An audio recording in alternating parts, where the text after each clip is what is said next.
Le catéchisme de saint Pie X nous enseigne au chapitre 10 sur le 9e article du Credo au paragraphe 6, à la question « Qui sont ceux qui se trouvent hors de la véritable Église ?» Saint Pie X répond « Ceux qui se trouvent hors de la véritable Église sont les infidèles, les juifs, les hérétiques, les apostats, les schismatiques et les excommuniés. » Paul IV est très clair, il nous dit dans sa bulle Cum ex Apostolus du 15 février 1559 que effectivement un souverain pontife qui tombe dans l'hérésie avant ou pendant son pontificat perd toute charge et n'est plus légitime.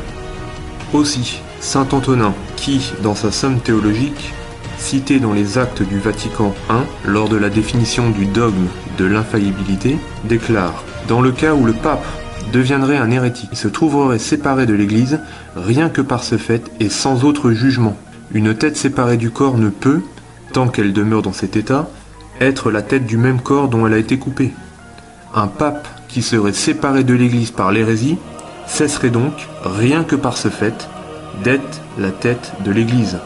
Il ne pourrait pas être à la fois hérétique et pape, car puisqu'il serait hors de l'Église, il n'en posséderait pas les clés. Un prêtre peut-il insérer au canon de la messe le nom d'un hérétique? Tout d'abord, le pape Benoît XIV le défend formellement, dans sa bulle Ex Quo Primum, paragraphe 23. Et les 5 canons de l'Église interdisent la prière publique pour les excommuniés, bien que ceux-ci n'interdisent pas la prière pour leur conversion.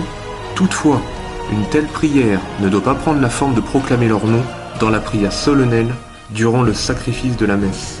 On ne peut pas proclamer le nom d'un hérétique durant le sacrifice de la messe. La prière solennelle, qui est le saint canon de la messe, dont le TIJ en fait partie.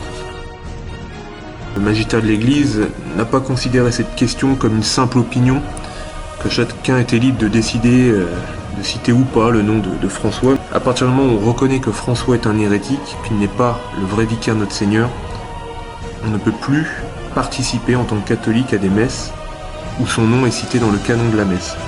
Ça nous rendrait schismatiques et ça neutraliserait en quelque sorte les fruits spirituels que l'on pourrait en tirer.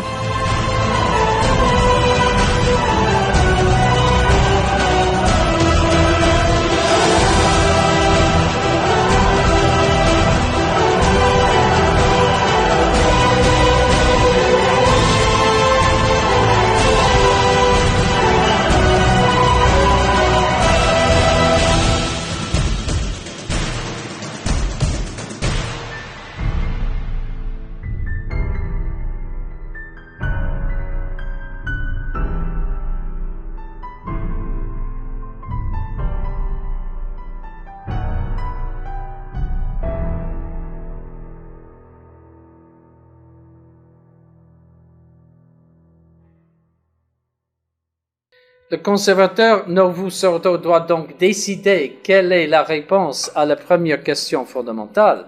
Est-ce que les changements doctrinaux, liturgiques et disciplinaires de Vatican II sont substantiels ou accidentels? Sont-ils une rupture ou un développement du passé? Si ces changements étaient en continuité avec le passé, alors comment pourrait-il être mauvais? Par conséquent, s'il y a continuité entre le catholicisme d'avant Vatican II et celui d'après, alors il n'y a aucun problème dans l'Église. Retournons à nos paroisses. Mais si par contre, ces changements ne sont pas en continuité avec le passé, alors la solution donnée par les conservateurs du Novus Ordo doit être rejetée. Si en effet Vatican II et sa hiérarchie Novus Ordo ont imposé une nouvelle religion dans les structures de l'Église, alors aucun catholique ne peut accepter cette religion ou y coopérer en aucune façon. Il ne peut donner aucun assentiment à cette religion, que ce soit par parole ou par action. ce serait contre le premier commandement. Dans ce cas, rester à l'intérieur des structures serait consentir à cette nouvelle religion, au moins en action. Si les personnes élues et désignées à ces positions d'autorité, s'ils trahissent la raison même de l'existence de leur autorité, il est évident qu'elles n'ont plus aucune autorité. Si l'autorité ne veut pas accomplir le bien commun, alors elle cesse d'être l'autorité. Alors, vous savez que le président des États-Unis, il est élu au mois de novembre, mais il ne devient pas président jusqu'en janvier, le 20 janvier. Alors, ce cas-là, il est désigné, mais il n'a aucun pouvoir. Et il doit, devant tout le monde, faire serment de soutenir la Constitution des États-Unis. S'il refuse de faire cela, il ne serait pas président. C'est ça le lien entre le bien commun et l'autorité.